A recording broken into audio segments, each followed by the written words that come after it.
All right, so moving on to the Mexican-American War, we want to pull out a specific topic like we have with the last two. Interestingly enough, though, I'm going to go 10 years back in the past to do that. We're going to remember, in quotes, one of the most famous events in American history. A lot of people actually think it was part of the Mexican-American War, though it happened a decade earlier. The Mexican-American War is going to happen from 1846 to 1848. So you're talking, it ends 12, 13 years before the Civil War starts. As we look at the Mexican-American War, what we're going to see is a lot of the guys who are generals and kind of higher level officers in the Civil War get their start in the military in action in the Mexican-American War. So some of these guys actually became really good friends and then found themselves on the opposite sides of the war between the states, decade and a half later. So let's look a little bit about the Mexican-American War, and then we'll see how kind of all this fits in. The event we're talking about is the Alamo. Now, the Alamo has a storied place in American history, not just because the basement of the Alamo was where Pee Wee Herman was supposed to find his bike. You probably don't get that joke, but Pee Wee Herman was this guy that was had a children's show back when I was a kid, and he had this movie called Pee Wee's Big Adventure, and he had this really cool bike, and somebody, wait a minute, you probably don't care about that. Anyway, Pee Wee's Big Adventure if you do. The Alamo, though, is today in the city of San Antonio, Texas. Ever get a chance to go to San Antonio? I know I tell you this all the time, but I love to travel. I love seeing our country and seeing just the amazing history that's there. We went to San Antonio, it's been almost 20 years ago now, but I remember going in and being excited to see the Alamo. And the city of San Antonio has literally grown up around this. The Alamo at its point was just a mission, right? It's just a place with a kind of a fort with a little church, just kind of in the middle of nowhere, servicing this community. And what has happened is it's got skyscrapers and hotels and things that have built up all around it today, but it would have been just kind of out in the middle of a field, maybe with a village close by during the time it'll be famous. 1836, this territory is Texas. Texas wasn't yet part of the United States. It actually was the northern part of Mexico, but the people of Texas had declared their independence, and they were fighting a war against the Mexican government. The Mexican government had made what, in hindsight, I think they would agree was a poor decision in inviting settlers to come into Texas to try and fill up the territory. Well, a lot of those settlers came from the United States, had more ties to the United States, and wanted to be part of the United States. And so they declare independence, and this war breaks out.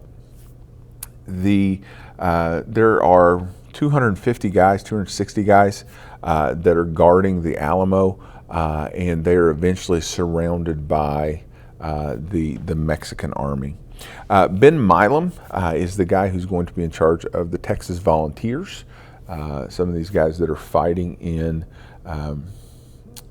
this particular battle.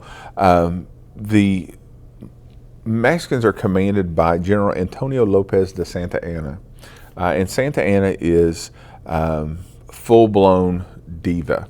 He's the leader of Mexico, always wore really kind of opulent uniforms, and kind of believed himself to be almost Napoleon over here in North Central America. And so he's going to be the guy that is commanding the Mexican troops.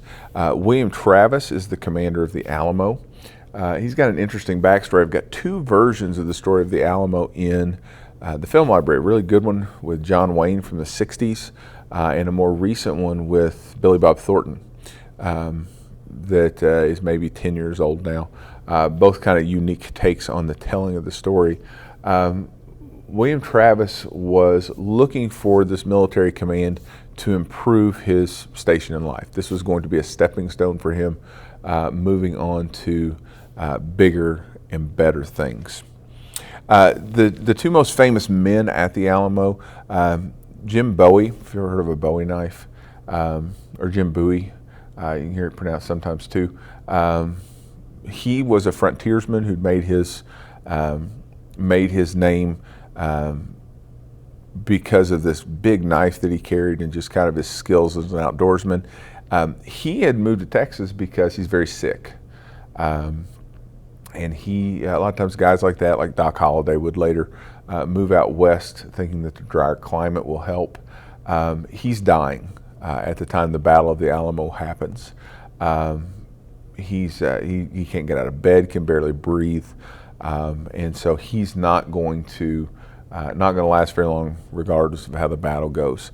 The other fellow is a fellow named Davy Crockett, and Davy Crockett had made his name as a frontiersman, spun his fame into being in the legislature in Tennessee, but was voted out of office. And when he's voted out of office, he basically says, "Forget you all, I'm going to Texas."